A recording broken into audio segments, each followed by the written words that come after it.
हिंदू पंचांग के अनुसार हर साल भाद्रपद की पूर्णिमा से लेकर के आश्विन मास की अमावस्या तक पितृपक्ष चलता है। जी हाँ, ये हमारे हिंदू पंचांग में ये टाइम ड्यूरेशन में पितृपक्ष माना जाता है। और यह समय पूर्वजों की आत्मा के लिए समर्पित होता है। हम अपने पूर्वजों को याद करते हैं, उन्हें पूजा देते हैं, उनसे आशीर्वाद प्राप्त करते हैं।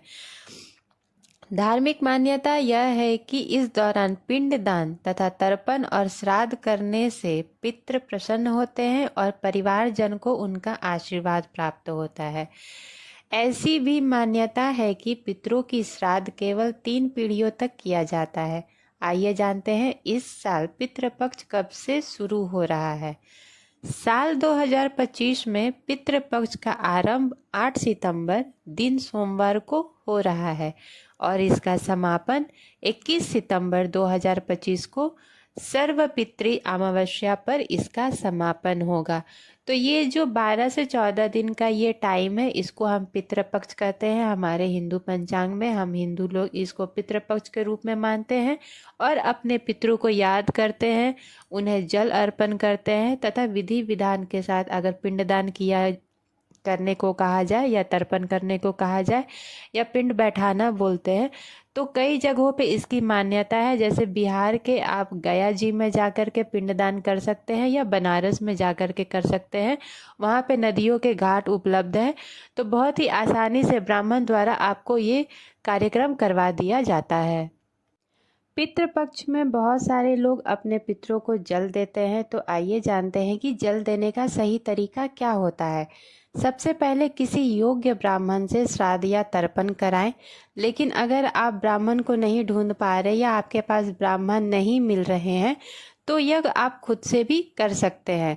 तो उसकी सरल विधि यह है कि एक लोटे में जल ले लेना है, उसमें थोड़ा सा काला तिल डाल ले, आप थोड़ा सा जौ डाल ले, उसी लोटे में थोड़ा सा पुष्प और थोड़ा सा सुगंधित चंदन डालकर फिर आप अपने मुख को दक्षिण दिशा की ओर करके जल देते हुए बोलना है, ओम सर्व पितृ देवाय नमः।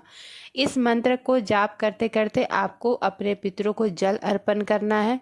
जल देने के बाद अपने पितरों से हाथ जोड़कर आशीर्वाद लेना है। यह सबसे सरल विधि है अपने पितरों को प्रसन्न करने का, उनको जल अर्पण करने का और उनसे आशीर्वाद लेने का।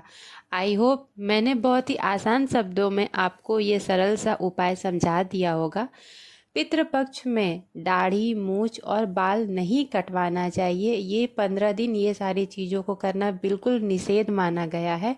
और ना ही नए कपड़े खरीदने या पहनने चाहिए, खरीदना भी नहीं है। और अगर आपने खरीद लिया है तो पहनना तो बिल्कुल भी मना है, लेकिन आप खरीदना भी अवॉइड कीजिएगा इस दौरान, क्योंकि अगर ऐसा करते हैं तो हमारे ऊपर कर्ज चढ़ जाता है, ऐसा हमारे शास्त्रों में बताया गया है। तो अगर आप इस विधि विधान को जानते हैं, तो अगर शुभ मुहूर्त नहीं कहा जाता है इसको इस दौरान, तो आप अगर कोई भी नया चीज़ खरीदने वाले हैं तो चाहे तो आप 8 तारीख के पहले खरीद लीजिए या फिर 21 तारीख के बाद खरीदिएगा। लेकिन नया कपड़ा बिल्कुल भी नहीं खरीदिएगा, नया कपड़ा बिल्कुल भी मत पहनिएगा। और नाखून, बाल, दाढ़ी हो सके तो इन सारी चीज़ों को ध्यान दीजिएगा। ऐसे तो आजकल के बच्चों को ये सारी चीज़ें बहुत नहीं समझ में आती है, वो फेक बताते हैं या शास्त्रों की विधि को नहीं मानते हैं उतना। लेकिन हमारे बड़े बुजुर्ग ये सारी बातें, यही सारी विधि सोच समझ के बता के हमें गए थे, जो हमारी दादी बताती थी या हमारे पूर्वज बताते थे। तो वो विधि का विधान ऐसे ही नहीं बोला गया है, कुछ तो मान्यता थी जिसकी वजह से हम अपनी दादियों से ऐसी कहानी सुनते थे। तो हमारे कहने का मतलब यही है कि अगर अवॉइड हो सकता है तो आप ज़रूर अवॉइड कीजिए, कि ऐसा हमारे शास्त्रों में लिखा हुआ है, प्रमाणित है, ब्राह्मण भी बताते हैं। तो ये थी पितृपक्ष की तारीख से लेकर के सरल विधि करने का, कि अगर आपको नहीं पता है तो आप कैसे कर सकते हैं, और सरल विधि भी।